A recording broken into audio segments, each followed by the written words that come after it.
Hello, नमस्कार मेरे प्यारे मित्रों। आज हम कक्षा 10 की पुस्तक क्षितिज बाग 2 का अध्याय 12 जिसके लेखक है यशपाल और पाठ का नाम है लखनवी अंदाज का अध्ययन करेंगे। तो आइए सबसे पहले हम लेखक परिचय को अच्छी तरीके से समझ लेते हैं। देखिए, यशपाल का जन्म 1903 में पंजाब के फिरोजपुर छावनी में हुआ। प्रारंभिक शिक्षा कागड़ा में ग्रहण करने के बाद लाहौर के नेशनल कॉलेज से उन्होंने बीए की। वहाँ उनका परिचय भगत सिंह और सुखदेव से हुआ। स्वाधीनता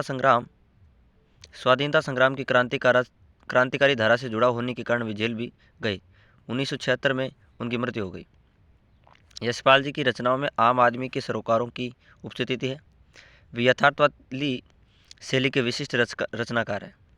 सामाजिक विषमता, राजनीतिक पाखंड और रूढ़ियों के खिलाफ उनकी रचनाएं मुखर है। उनके कहानी संग्रह में ज्ञानदान, ट्रक का तूफान, पिंजरे की उड़ान, वादुलिया, फूलों का कुर्ता और उनका एकमात्र उपन्यास जो बहुत ही प्रसिद्ध उपन्यास माना जाता है, झूठा सच, जिसमें भारत और पाकिस्तान विभाजन की त्रासदी का मार्मिक वर्णन किया गया है। मार्मिक दस्तावेज है।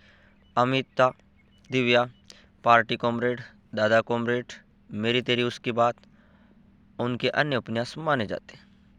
भाषा की स्वाभाविकता और सजीवता उनकी रचनागत विशेषता मानी जाती है। देखिए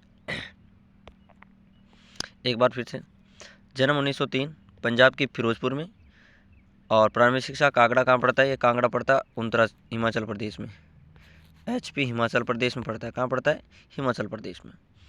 और कांगड़ा से प्रारंभिक शिक्षा पूरी करने के बाद में वो चले जाते हैं लाहौर के नेशनल कॉलेज, वहाँ से BA की डिग्री प्राप्त करते हैं। उसके बाद में दो क्रांतिकारी भगत सिंह और सुखदेव से इनका परिचय हो जाता है और स्वाधीनता संग्राम की क्रांतिकारियों की धाराओं से जुड़े होने के कारण वो जेल में भी जाते हैं और 1976 में इनकी मृत्यु हो जाती है। उनकी रचनाओं में आम आदमी के सरोकारियन मूल्यों की ज़्यादा उपस्थिति हुई है और यथार्थवादी शैली के विशिष्ट रचनाकार माने जाते हैं। सामाजिक विषमता है, राजनीतिक पाखंड, रूढ़ियों के खिलाफ इन्होंने करारी चोट की है।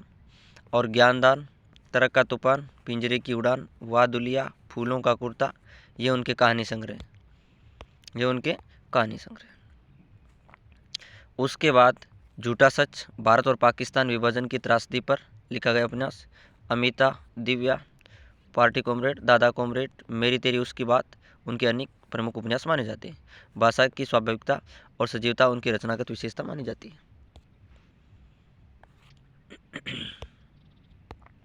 देखिए, यूं तो यशपाल ने लखनवी अंदाज व्यंग्य ये साबित करने के लिए लिखा, ये जो व्यंग्य लेख लिखा गया है ये साबित करने के लिए लिखा कि बिना कथ्य के कहानी नहीं ली जा सकती है। बिना कथ्य मतलब बिना कथन के कहानी नहीं लिखी जा सकती है, परंतु एक स्वतंत्र रचना के रूप में इस रचना को पढ़ा जा सकता है। यशपाल उस पतनशील सामंती वर्ग पर कटाक्ष करते हैं जो वास्तविकता से बेखबर एक बनावटी जीवन शैली का आदी है, एक बनावटी जीवन शैली जीता है, दिखावा करता है। कहना नहीं होगा कि आज के समय में ऐसे परजीवी संस्कृति को देखा जा सकता है। आज ऐसी संस्कृति नहीं है।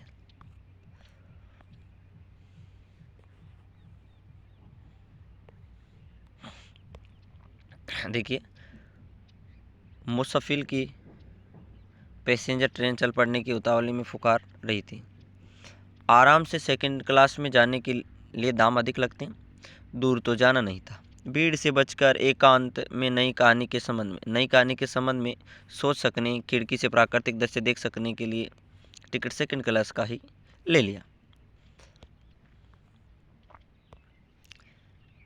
गाड़ी छूट रही थी। सेकंड क्लास के एक छोटे डिब्बे को खाली समझकर जरा दौड़कर उसमें चढ़ गए। अनुमान के प्रतिकूल डिब्बा निर्जन नहीं था। एक बरत पर लखनऊ की नवाबी नस्ल के एक सफ़ेदपोश सज्जन बहुत सुविधा से पालथी मारी वहाँ पर बैठे थे। सामने दो ताजे चीकने खीरे तौलिए पर रखे थे, मतलब ताजे चीकने खीरे रखे हुए हैं। डिब्बे में हमारे सहसा कूद जाने से सज्जन की आंखों में एकांत चिंतन विघन का असंतोष दिखाई दिया। मतलब उनके मन में बांधा उत्पन्न हो जाती है। सोचा हो सकता है ये भी कहानी के लिए सूझ की चिंता में है। मतलब कौन? नवाब। खीरे जैसी अपर्याप्त वस्तु का शौक करते देखे जाने के संकोच में हो। और नवाब साहब ने संगति के लिए उत्साह नहीं दिखाया। हमने भी उनके सामने की व्रत पर बैठकर आत्मसम्मान से आंखें चुरा ली। कहने का मतलब है नवाब साहब के सामने कौन बैठे हुए थे? लेखक यशपाल बैठे हुए थे। फिर भी वो उन साथ बैठे किसी प्रकार की बातचीत नहीं करते हैं। हमने भी उनके सामने की व्रत पर बैठकर, मतलब लेखक भी उनके सामने की व्रत पर बैठ जाते हैं, लेकिन वो भी किसी प्रकार का आत्मसम्मान नहीं दिखाते। आगे देखो, ठाली बेटे कल्पना करते रहने की पुरानी आदत है। मतलब खाली जब रहते हैं तो कुछ न कुछ कल्पना करते रहते हैं। नवाब साहब की असुविधा और असंकोच के कारण अनुमान करने लगे। संभव है नवाब साहब ने बिल्कुल अकेले यात्रा कर सकने के अनुमान में किफ़ायत, मतलब फ़ायदे के विचार से सेकंड क्लास का टिकट खरीद लिया हो। अब गंवारा न हो शहर का कोई सफ़ेद पोश उन्हें मंझले दर्जे में सफ़र करता देखे। अकेले सफ़र का वक्त काटने के लिए खीरे खरीदे होंगे। अब किसी सफ़ेद पोश के सामने खीरा कैसे खाएं? हम कनखियों से नवाब साहब की ओर देख रहे थे। नवाब साहब कुछ देर गाड़ी की खिड़की से बाहर देखकर स्थिति पर गौर करते रहे। ओहो, नवाब साहब ने सहसा हमें संबोधन किया। आधा बरज जनाब खीरे का शौक फरमाइए। आधा बरज लेखक के लिए आया कि आप खीरे का शौक पूरा करिए। तो इसमें देखिए, सबसे पहले लेखक कहता है कि मैं खाली बैठा रहता था ना, तब कुछ न कुछ करता रहता था, ये मेरी पुरानी आदत थी। और नवाब की असुविधा है, संकोच के कारण मैं भी अनुमान करने लगता हूँ। नवाब बिल्कुल अकेले में यात्रा कर सकने के अनुमान से ये सेकंड क्लास का टिकट लिया था। अब गंवारा न हो कि गांव का कोई सफ़ेद पोश या मंझले दर्जे में सफ़र करता उन्हें देखे नहीं। अकेले सफ़र का वक्त काटने के लिए खीरे खरीदे होंगे। और कहते हैं कि नवाब साहब ने अकेले समय गुजारने के लिए इसीलिए तो उन्होंने खीरे खरीदे होंगे। अब किसी सफ़ेद पोश के सामने खीरा कैसे खाए? मतलब सफ़ेद पोश व्यक्ति के सामने खीरा कैसे खाए? हम कनखियों से नवाब साहब की ओर देख रहे थे। और लेखक कहता है मैं कनखियों से तिरछी नज़रों से किसको देख रहा था? नवाब को। नवाब साहब कुछ देर गाड़ी की खिड़की से बाहर देखकर स्थिति पर गौर करते हैं। मतलब नवाब साहब अपना मुँह है गाड़ी, ट्रेन, रेलगाड़ी की खिड़की से बाहर निकालते हैं और ध्यान लगाकर बाहर खिड़की की ओर देखते हैं। ओहो, नवाब साहब ने सहसा में संबोधन किया। और संबोधन किसके लिए किया था? लेखक के लिए। संबोधन, आधा बरज जनाब खीरे का शौक फरमाइए। ये कथन है नवाब का। किसका कथन है? नवाब का। नवाब ने यह कथन कहा था। नवाब साहब का सहसा भाव परिवर्तन अच्छा नहीं लगा। और लेखक कहता है कि अचानक नवाब साहब का ये भाव परिवर्तन जो बदलना कि भाई आप भी खीरा खाइए, मैंने मन ही मन उनके विचारों को भांप लिया। आप शराफत का गुमान बनाए रखने के लिए हमें भी मामूली लोगों की हरकत में लतेड़ लेना चाहते हो। जवाब दिया, शुक्रिया, किफला शौक फरमाइए कि आप ही इसका शौक फरमाइए।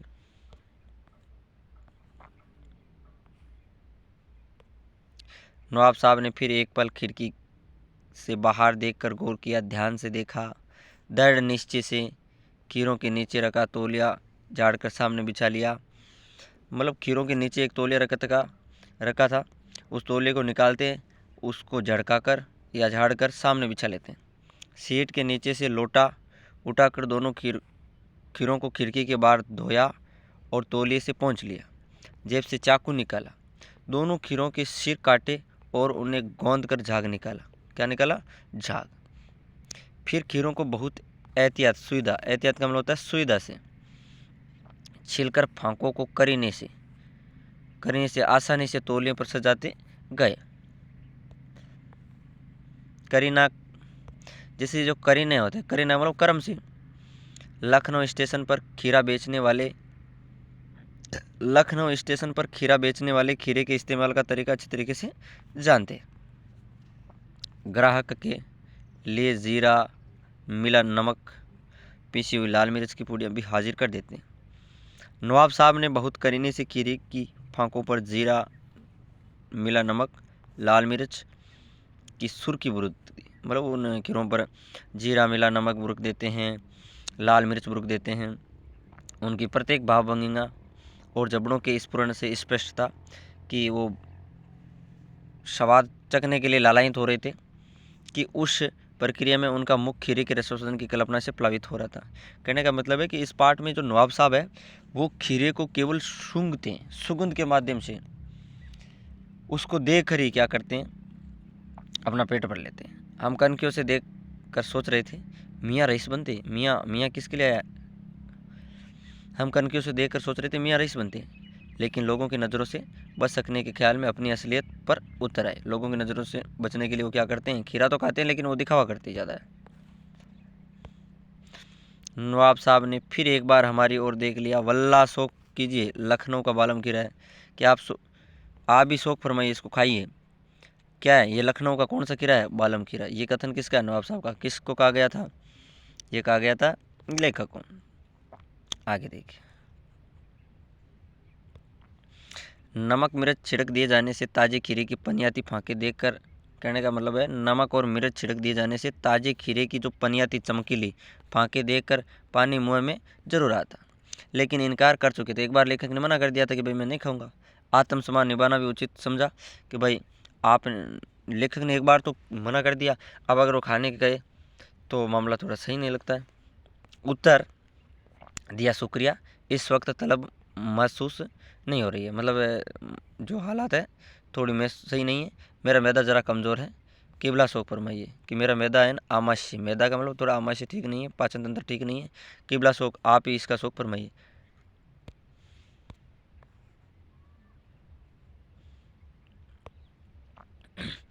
नवाब साहब ने सतरसन आंखों से नमक मिर्च के संयोग से चमकती खीरे की फांकों की ओर देखा। खिड़की के बाहर देखकर दीर्घ निश्वास लिया। मतलब सुगंध लेते हैं, उन खीरों की क्या लेते हैं? सुगंध।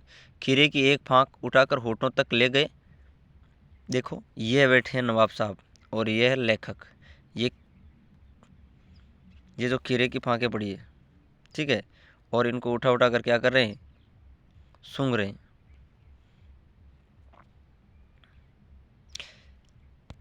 कहने का मतलब है, देखिए, नवाब साहब ने सतृष्णा के साथ आंखों से, तसल्ली के साथ आंखों से नमक मिर्च लगे हुए चमकते खीरे की फांकों को देखा।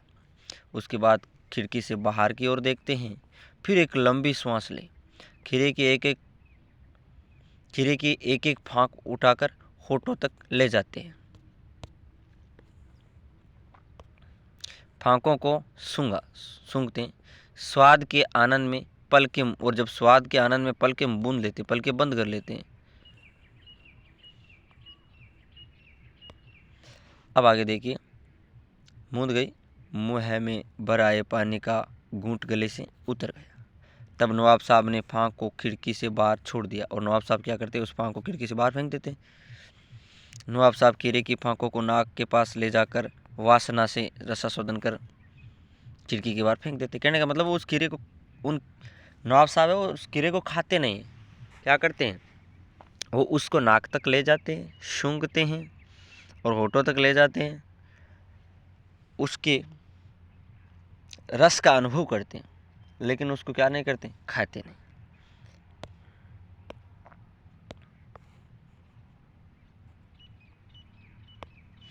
नवाब साहब ने खीरे की सब फांकों को खिड़की के बाहर फेंक कर तौलिए से हाथ और होठ पहुँच लिए।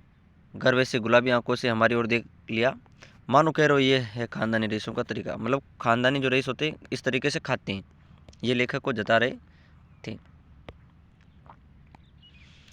नवाब साहब खीरे की तैयारी और इस्तेमाल से थक कर लेट गए।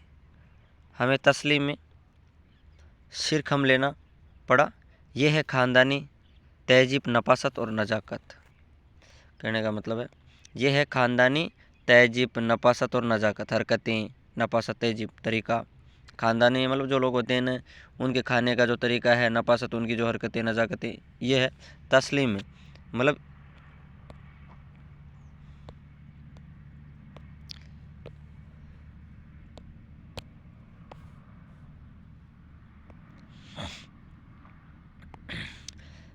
आगे देखिए, हम गौर कर रहे थे खीरा इस्तेमाल करने के इस तरीके को खीरे की सुगंध और स्वाद की कल्पना से संतुष्ट होने का सूक्ष्म, नफीस, एब्स्ट्रैक्ट तरीका जरूर कहा जा सकता है, परंतु क्या ऐसे तरीके से उधर पूर्ति की तृप्ति हो सकती है? लेखक गौर से गौर कर रहे थे, उस पर ध्यान लगा रहे थे कि खीरे को इस प्रकार से इसकी सुगंध लेकर नाक से और इसके स्वाद की कल्पना की जा सकती है, क्या पेट को संतुष्टि मिल सकती है। इस सूक्ष्म से सूक्ष्म नफीस नए तरीके से एब्स्ट्रैक्ट तरीका ज़रूर कह सकते हैं, मतलब इसे सूक्ष्म नफीस और एब्स्ट्रैक्ट तरीका ज़रूर कह सकते हैं, लेकिन इससे पेट को संतुष्टि नहीं मिलती। परंतु क्या ऐसे तरीके से उदर पूर्ति, इस तरीके से पेट नहीं भर सकता है। आगे देखिए, नवाब साहब की और से भरे पेट के ऊंचे डकार का शब्द सुनाई दिया। नवाब साहब ने हमारी ओर देखकर कह दिया, खीरा लजीज होता है लेकिन होता है शकील। शकील मतलब नामुराद मैदे पर बोझ डाल देना। अब देखो, शकील, शकील का मतलब है भारी, और नामुराद मैदे पर वजन बोझ डालने वाला होता है। ज्ञान चक्षु खुल गए, ज्ञान के चक्षु उसी समय लेखक कहता है कि मेरे समझ में आ गया, पहचाना, ये नई कहानी के लेखक है। ये कौन है? नई कहानी के लेखक है। तब लेखक अंत में सोचता है, खीरे की सुगंध और स्वाद की कल्पना से पेट भर जाने का डकार आ सकता है, तो बिना विचार के, बिना घटना और पात्रों के लेखक की इच्छा मात्र से नई कहानी क्यों नहीं बन सकती। इस कहानी का मुख्य उद्देश्य यही है। नमस्कार मेरे प्यारे मित्रों, आज हम इस पाठ का अध्ययन कर चुके हैं और इस चैनल को ज़्यादा से ज़्यादा लोगों के पास शेयर करें, लाइक करें एवं सब्सक्राइब करें।